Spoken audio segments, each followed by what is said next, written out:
तो मैं आकाश आप सभी का एक बार फिर से स्वागत करता हूं अपने इस टारगेट ऑल एग्ज़ाम के चैनल पर, जहां पर हमने जो है कि एक पीवाई की सीरीज़ स्टार्ट की है। और इस पीवाई की सीरीज़ में हम ऑल पीवाई क्यू करने वाले हैं, ऑल पीवाई क्यू सीरीज़, जिसमें हम यूपीएसआई के सभी पीवाई क्यू को कंप्लीट करेंगे। तो हम अपने इस आज पीवाई क्यू की सीरीज़ में आज आपके लिए लेके आए हैं 14 नवंबर की सेकंड शिफ्ट का प्रैक्टिस सेट। तो ये 14 नवंबर की सेकंड शिफ्ट का 2021 का सेट है, जिसको हम अच्छे से समझेंगे और पीवाईक्यू के किस तरीके से बनते हैं। तो जीएस के प्रश्न उन सभी को हम अच्छे से समझेंगे। बेसिक लॉ और जो है कि जनरल नॉलेज से जितने भी प्रश्न बनते हैं उन सारी प्रश्नों को यहाँ पर हम हल करते जाएंगे। तो मेरे साथ बने रहिए और पीवाईक्यू की सीरीज़ में आप सभी का एक बार फिर से स्वागत है। तो हमारा पहला प्रश्न जिस प्रकार आप देख पा रहे होंगे कि हमारा पहला प्रश्न है कि निम्नलिखित में से प्राधिकारी को राष्ट्रीय अनुसूचित जाति आयोग अपनी वार्षिक रिपोर्ट प्रस्तुत करता है। निम्नलिखित में से किस प्राधिकारी को अनुसूचित जाति रिपोर्ट वार्षिक रिपोर्ट पर प्रस्तुत की जाती है। तो जो हमारा अनुसूचित जाति आयोग है वो अपना उसके जो प्राधिकारी होते हैं वो राष्ट्रपति प्राधिकारी को जो अपनी रिपोर्ट प्रस्तुत करता है। तो यहाँ पर हम देखना चाहेंगे कि ये शब्द आपको दिख रहा होगा, एक नया शब्द प्राधिकारी। प्राधिकारी कौन होता है?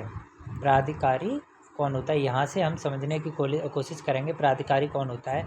प्राधिकारी वो अधिकारी होता है जो सरकार द्वारा नियुक्त किया जाता है, या किसी भी संस्था या प्राइवेट संस्था, कोई भी प्राइवेट संस्था होगी वहाँ पर भी अगर सरकार द्वारा कोई भी नियुक्त किया जाता है, कोई भी प्राइवेट संस्था में भी अगर कोई नियुक्त किया जाता है तो वो भी प्राधिकारी होता है। जैसे हम अगर सरकारी संस्थाओं में समझने की प्रयास करते हैं कि सरकारी संस्थाओं में प्राधिकारी कौन होता है, तो सरकारी संस्थाओं में जैसे हमारा राज्यसभा में जो प्राधिकारी होगा वो राज्यसभा का राज्य सभापति होगा, उसे प्राधिकारी बोलेंगे।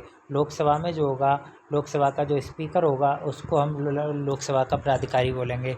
इसी प्रकार जो भी संस्था होगी सरकारी, उस संस्था का जो मुख्य अधिकारी होता है उसको हम प्राधिकारी के रूप में जानते हैं, जो सरकार द्वारा नियुक्त किया हो। कोई भी प्राइवेट संस्था भी होगी तो प्राइवेट संस्था में भी अगर कोई सरकार द्वारा नियुक्त किया गया अधिकारी है तो उसको क्या कहते हैं? प्राधिकारी कहा जाता है। तो इसमें प्राधिकारी अनुसूचित जाति आयोग की रिपोर्ट किस प्राधिकारी को प्रस्तुत की जाती है?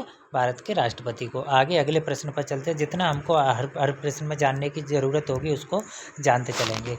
अगला प्रश्न है हमारा, आयकर अधिनियम 1961 के तहत निम्नलिखित में से किसका आकलन किया जाता है? आयकर अधिनियम 1961 के तहत किसका आकलन किया जाता है? जिसमें से प्रथम है व्यक्ति का, कंपनी का, फर्म का, या एक स्थानीय प्राधिकारी का।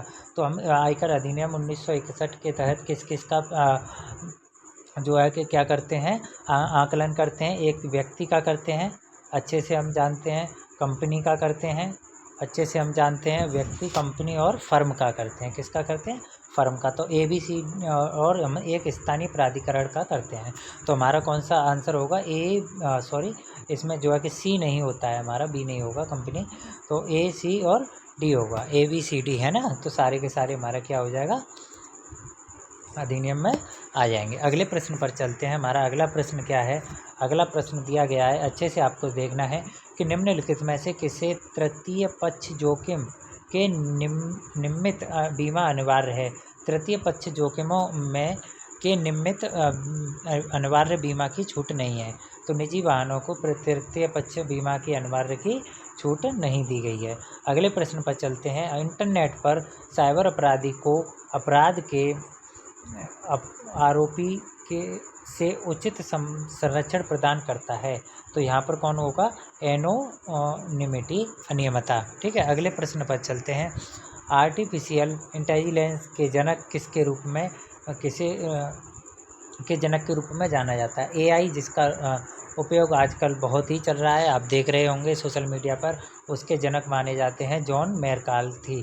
इस प्रश्न के आने की संभावना बहुत है क्योंकि अभी ट्रेंड में AI चल रहा है, तो हो सकता है ट्रेंड से AI से इम्पोर्टेंट प्रश्न बन जाए एक बार फिर से, है ना। तो ये रिपीट होने की प्रश्न की उम्मीद है, तो इस पर हम IMP इम्पोर्टेंट लिख लेंगे, है ना। आगे चलते हैं अगले प्रश्न पर। अगला प्रश्न क्या है? निम्नलिखित में से कौन सी जनहित याचिका जीवन के अधिकार, राइट टू लाइवलीहुड, जिसे फुटपाथ पर रहने वाले मामलों बालों का मामला भी कहा जाता है को संदर्भित करती है। उसको क्या कहते हैं? उसको कहते हैं आल्को टेलिस बनाम बॉम्बे निगम का जो केस था उसको। भारतीय संविधान को कब अपनाया गया था? बहुत ही सिंपल सवाल है कि भारतीय संविधान को कब अपनाया गया? 26 नवंबर 1949 को अपना लिया गया था। ठीक है, और जो है कि 26 जनवरी 1951 को इसको लागू कर दिया गया था। आगे चलते हैं हम अगले प्रश्न पर। अगला प्रश्न है GAIB में गठित वैश्विक टीका संबंधन एलायंस है वो 2002 में गठित हुई थी। ठीक है, आगे चलते हैं। भारतीय संविधान का कौन सा अनुच्छेद उच्च न्यायालय और न्यायाधीशों द्वारा शपथ की अभिपुष्टि करता है? उच्च न्यायालय के न्यायाधीशों की शपथ कहाँ किस में दी गई है? अनुच्छेद 219 में दी गई है। आगे चलते हैं। ये कह रहा है कि किस संगठन द्वारा पहल स्क्रीनलिंग क्रांति की शुरुआत हुई थी, जो कि विश्व आर्थिक मंच द्वारा स्क्रीनलिंग क्रांति की शुरुआत की गई थी। जगह निम्नलिखित कौन सा मंत्रालय सरकारी मार्ग के माध्यम से भारत में प्रत्यक्ष विदेश निवेश से संबंध प्रबंध करता है? तो उसे कहते हैं वाणिज्य और उद्योग मंत्रालय।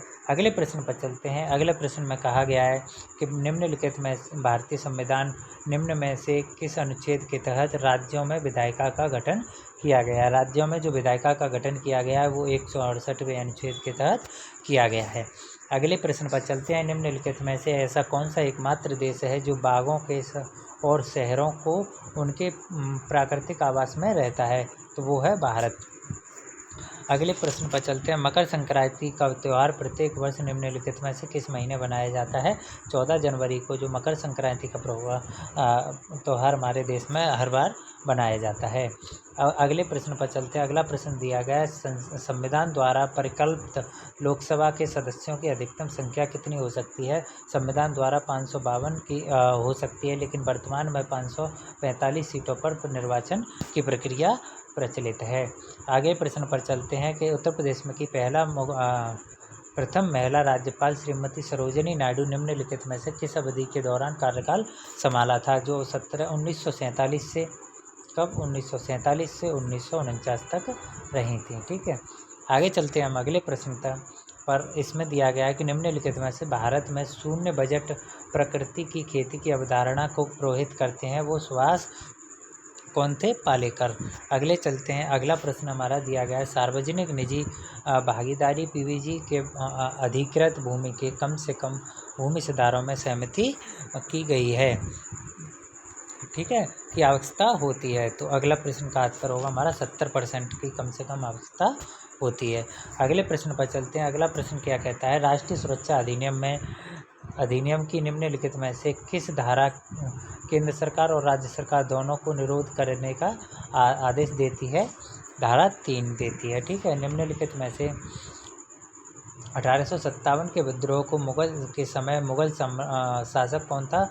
बहादुर शाह द्वितीय था। ठीक है, दूसरे प्रश्न पर चलते हैं। गंभीर चोट के निम्नलिखित में से किसमें गंभीर चोट शामिल नहीं है? गर्भपात के कारण गंभीर चोट शामिल नहीं मानी जाती है।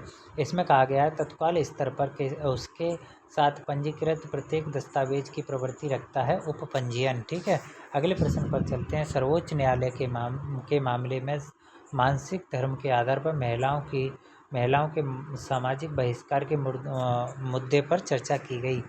युवा वकीलों संघ बनाम केरल राज्य के केस में चर्चा की गई थी। भारतीय संविधान के निम्नलिखित में से कौन सा अनुच्छेद राज्य के समान न्याय को बढ़ावा देने के लिए गरीबों को निःशुल्क कानूनी सहायता प्रदान करता है? अनुच्छेद 39 का क्या करता है कि भारतीय संविधान के राज्य के समान न्याय को बढ़ावा देने के लिए गरीबों को निःशुल्क न्याय की सुविधा प्रदान करता है। भारत के राष्ट्रपति चुनाव लड़ने के लिए 35 वर्ष की आयु होना अनिवार्य है। अगला प्रश्न 1930 में डिप्रीपेड क्लासेन की एसोसिएशन की शुरुआत डॉक्टर BR अम्बेडकर द्वारा की गई थी। अगला प्रश्न साइप्रोनाइस ब्लाइडेड नामक जन्म दोषी को रोकने के लिए किस विटामिन की आवश्यकता होती है? फोलेट विटामिन की आवश्यकता होती है। निम्नलिखित में से कौन सोशल मीडिया के स्पेक्स बुक्स नामक की विशेषता है? वो फेसबुक नाम की स्पेक्स बुक की विशेषता है। संयुक्त राष्ट्र पर्यावरण कार्यक्रम EP में वैश्विक जलवायु मुकदमे रिपोर्ट की क्लाइमेट रिपोर्ट जो है कि किसके द्वारा जारी की गई है, वो 2021 में जारी की गई है। ठीक है, NSP द्वारा। अगला प्रश्न, राज्य के महाधिवक्ता को पद से हटाने की शक्ति केवल राज्य के राज्यपाल के पास होती है। अगला प्रश्न, सरकार के कराधान की सार्वजनिक व्यय नीतियों के सामूहिक रूप से कहा जाता है राजकोषीय नीति कहा जाता है। अगला प्रश्न, भारतीय संविधान में पहले 10 संशोधनों के लिए सामूहिक नाम बिल ऑफ राइट है जो USA से लिया गया है। अगले प्रश्न में चलते हैं, भारत में राष्ट्रीय हरित प्राधिकरण नेशनल ग्रीन बोर्ड की स्थापना कब की गई थी, वो 2010 में की गई थी। अगले प्रश्न पर चलते हैं। अगला प्रश्न हमारा कहता है, अगला प्रश्न हमारा क्या कहता है? अगला प्रश्न कहता है, किसी भी बच्चे को इतने के बीच काम करने की अनुमति नहीं दी जाएगी। किसी भी बच्चे को शाम 7 बजे से 8 बजे सुबह 8 बजे के बीच काम करने की अनुमति नहीं दी जाएगी। भारत में सीमांत मार्जिनल कामगार के ऐसा व्यक्ति है जो एक समय में कितने महीनों के बीच कार्य करता है? 6 महीनों के बीच कार्य करता है। अप्रैल 7 में भारत द्वारा इसके स्थापित केंद्र राज्यों का संगठन है M.K. मुंशी द्वारा। अगले प्रश्न, भारत का पहला नगर निगम कब स्थापित किया गया था? 1688 में भारत का पहला नगर निगम स्थापित किया गया था। अगला प्रश्न चलते हैं, प्रेयरी में शैतांतिक घास के मैदान कहाँ पाए जाते हैं? ये प्रेयरी घास के मैदान उत्तरी अमेरिका में पाए जाते हैं। अगले प्रश्न पर चलते हैं, भारतीय संविधान के निर्माताओं द्वारा मौलिक अधिकारों के विचार कहाँ से लिए गए हैं? संयुक्त राष्ट्र अमेरिका के संविधान से मौलिक अधिकारों के विचार लिए गए हैं। अगला प्रश्न कहता है, ठोस पदार्थों में ऊष्मा अंतरित की प्रक्रिया चालन कहलाती है और ये हमारी PYQ का GS का सेट कंप्लीट होता है जो 14 नवंबर का सेट था। और हमारे साथ बने रहिए। टारगेट ऑल एग्ज़ाम के चैनल को ये ज़रूर सब्सक्राइब कर लीजिएगा। और टारगेट ऑल एग्ज़ाम पर हम जो है कि ऑल PYQ सीरीज़ UPSI के लिए लेके आए हैं और ये UPSI के ऑल PYQ हम यहाँ पर करवाने वाले हैं, हिंदी और GS के। तो हमारे साथ अवश्य बने रहिए। और हम यहाँ पर हिंदी और GS के सभी प्रैक्टिस सेट कंप्लीट कराने वाले हैं। ठीक है, तो मिलते हैं हम अगले वीडियो में। नमस्कार। जब तक के लिए धन्यवाद। चैनल को सब्सक्राइब और वीडियो को लाइक अवश्य करें।